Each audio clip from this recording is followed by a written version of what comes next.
वचन, प्यारा वचन, यीशु मसीह का प्यारा वचन, पाव को दीप को राह को रोशन, ये है मसीह का प्यारा वचन, ये है वचन।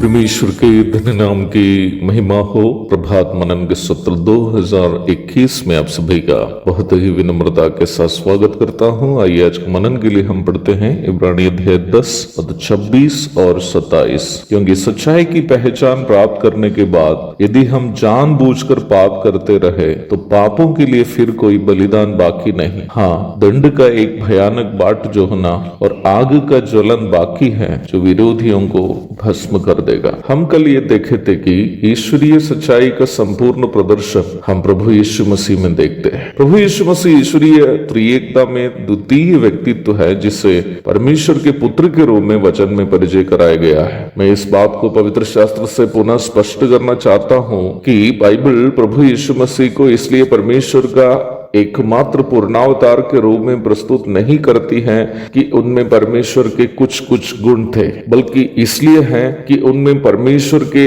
सभी स्थायी तथा नैतिक गुण उसकी परिपूर्णता में है। बाइबल के दावा पर ध्यान दीजिएगा, क्योंकि उसमें ईश्वरत्व की सारी परिपूर्णता सदैव वास करती है, क्योंकि उसमें ईश्वरत्व की सारी परिपूर्णता सदैव वास करती है। For in him all the fullness of deity dwells in bodily form. Colossians अध्याय 2 पद 9। बाइबल की परिप्रेक्ष्य में पाप का अर्थ समझना बहुत अनिवार्य है। बाइबल की परिप्रेक्ष्य में पाप उन सभी धार्मिक अथवा नैतिक स्वभावों की परिपूर्णता से जो परमेश्वर की है और जो प्रभु यीशु मसीह की मानव देह में संसार के सामने प्रदर्शित किए गए थे, निचले स्तर के उस धार्मिकता के स्तर से निचले स्तर के सभी मानसिक गतिविधियां, वे चाहे हमारी सोच हो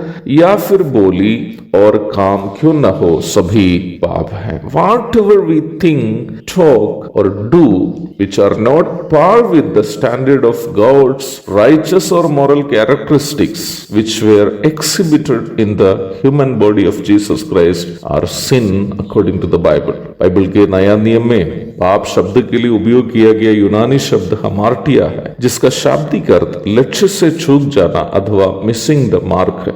ईश्वरीय धार्मिकता के स्तर में जीने का अर्थ प्रभु यीशु मसीह के जीवन का अनुकरण करना है। इसका मतलब प्रभु यीशु मसीह के जीवन का अनुकरण करने की कोशिश नहीं करनी पाप है। बाइबल की शिक्षा यह नहीं है कि आप संसार के परिप्रेक्ष्य में एक अच्छा इंसान बनकर जिए, बल्कि बाइबल की शिक्षा यह है कि मैं और आप जो पाप से प्रदूषित शरीर में परमेश्वर के नैतिक स्तर से गिरी हुई अवस्था में जीवन बिता रहे हैं, प्रभु यीशु मसीह में विश्वास करने के द्वारा हमें मिलने वाला पवित्र आत्मा की सामर्थ्य से पवित्र शास्त्र बाइबल में दिया गया प्रभु यीशु मसीह के उपदेश का पालन करते हुए प्रभु यीशु मसीह के जीवन का अनुकरण करने में प्रयासरत रहे। परंतु इस सच्चाई की पहचान करने के बाद भी यदि कोई जानबूझकर पाप करते रहे अथवा प्रभु यीशु मसीह का उपदेश को नकारते हुए अपनी मर्जी का जीवन बिताते रहे, तो पवित्र शास्त्र बाइबल स्पष्ट करती है कि ऐसे लोगों के लिए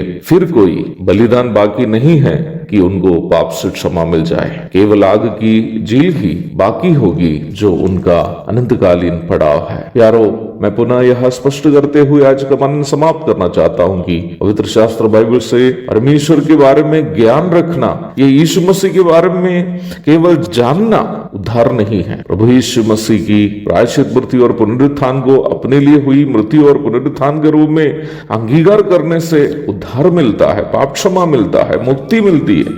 और उनके वचन को अपने जीवन में लागू करते हुए प्रभु के जीवन का अनुकरण करने की हमारी नियमित कोशिश इस बात का प्रमाण है कि हम वास्तव में उद्धार पाए हैं। एक और शुभ दिन की धन्य कामनाओं के साथ आज का मनन मैं समाप्त करता हूँ। प्रभु आप सबको आशीष दे। आमीन।